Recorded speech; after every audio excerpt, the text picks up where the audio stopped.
با مقصد بلند برداشتن حس خودشناسی ملی وطندوستی، افتخار وطنداری، آموزش تاریخ دولتداری تاجیکان بخشیده به سال رشد سیاحی و هنرهای مردمی در ناحیه وسیع بین مؤسسه‌های تحصیلات میانه عمومی آزمون دانشوران تحت عنوان سبقت ذهنی آغاز یافت.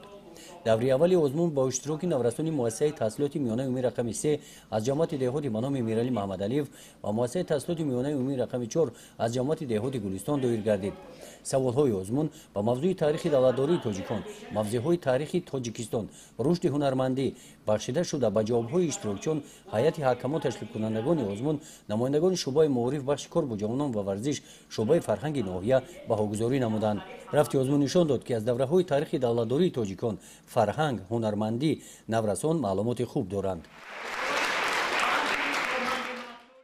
مقصد اساسی این آزمون در آن است که امروز بار دیگر دانش خوانندگان را تکمیل دادن و امروز حس وطن و وطنداری آنها را بیدار کردن، شوق و هوس خوانندگان را نسبت به وطن و وطنداری زیاد کرده است.